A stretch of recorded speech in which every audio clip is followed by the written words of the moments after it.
All right, let's jump right into this explainer. We've designed this to be your absolute ultimate study guide for mastering the profoundly tragic Greek myth of Orpheus and Eurydice. So whether you're frantically cramming for a lit test tomorrow morning, or you just want to deeply understand one of history's absolute greatest stories of heartbreak, you are exactly where you need to be. Grab your notebooks and get comfortable, because we're going to break this text down into exactly what you need to ace that exam. To do that, we're following a super straightforward study framework today. We'll hit the core cast of characters. Step 1, life and tragedy. Step 2, into the underworld. Step 3, the broken promise. And finally, we'll wrap up with the ultimate moral lesson. But before we hit the timeline, let's quickly define the scope of our source material. When you're writing your essays on this, remember, this isn't just a fantasy adventure. It's fundamentally a Greek myth centered entirely around 3 massive themes: love, loss, and a broken promise.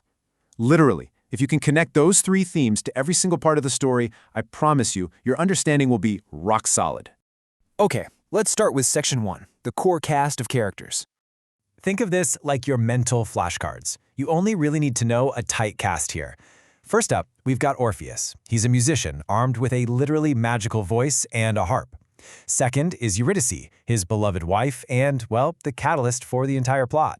Third, you have the king and queen of the dead, the terrifying rulers of the underworld. And lastly, you gotta know Cerberus. He's their infamous 3-headed guard dog who protects the underworld gates. Make sure to circle those 4 in your notes. Moving right along to Step 1, life and tragedy. Fair warning, things go from absolute joy to devastating sorrow incredibly fast. So our story kicks off in a place called Thessaly, where Orpheus and Eurydice are living this remarkably happy life. I mean, Orpheus plays music so incredibly magical that animals, birds, hills, trees, even the clouds gather around just to listen. The text even tells us that sworn enemy animals would completely forget their hatred and sit peacefully side by side. It's total perfection, right? But then, tragedy strikes out of nowhere. While playing near a river, Eurydice accidentally steps on a snake. She's bitten and becomes fatally ill. Right before she passes away, she sends him this heart-wrenching final message: "I love you, I'm sorry to leave you."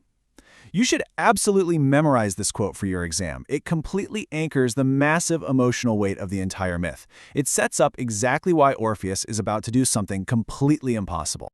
Which brings us to Step 2, into the underworld. The crucial point here is Orpheus's reaction to this devastating loss. Initially, the text notes he's so heartbroken he just stops singing entirely and weeps all day.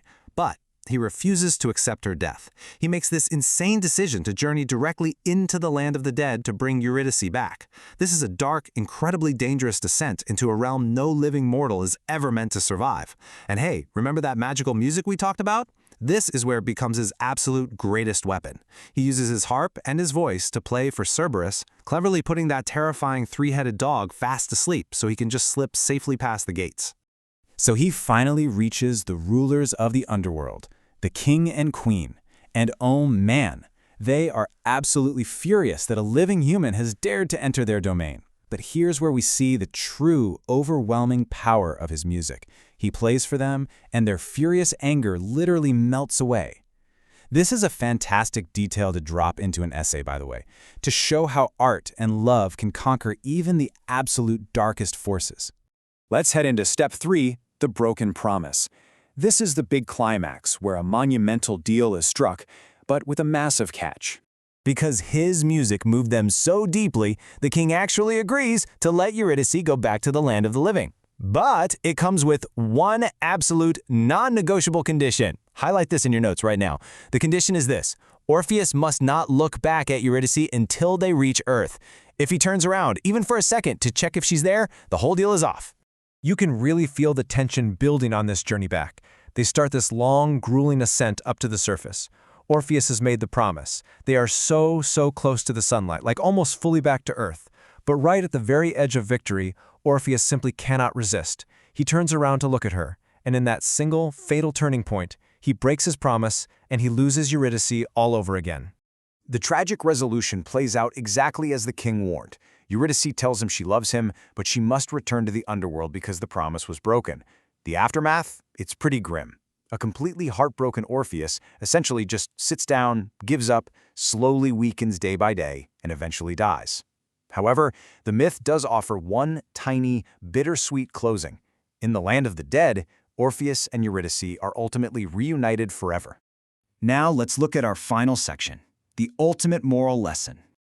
This is the final and arguably most important part for your exam essays, the overarching theme. The key message you need to take away from this explainer is a thematic balancing act. Your teachers are going to want to see that you grasp this tension. On one hand, the text explicitly states that true love is an incredibly powerful force, right? It's powerful enough to put literal monsters to sleep and melt the anger of gods. But directly opposing that is the reality that keeping promises is equally important. The myth is teaching us that love alone just isn't enough if you can't honor your word. Make sure you write the specific point down. It was a single moment of impatience that cost him absolutely everything. Think about it. He had done the impossible. He traversed the underworld, he secured a literal miracle. But because he couldn't control his impatience for just a few more steps, the tragedy was sealed. That totally transforms this from a simple love story into a really profound cautionary tale about trust, obedience, and self-control. As you finish reviewing your notes for this explainer, I really want to leave you with a thought to spark your analytical thinking. Put yourself in that dark tunnel, listening for footsteps that might not even be there. Knowing the massive stakes, knowing what you stood to lose. If you were in Orpheus's shoes, literally just steps away from the sunlight, would you have been able to resist looking back? It's the ultimate question, and honestly, it's what has kept this myth alive for thousands of years. Good luck with your revision, and definitely keep this explainer in mind when you sit down for that exam.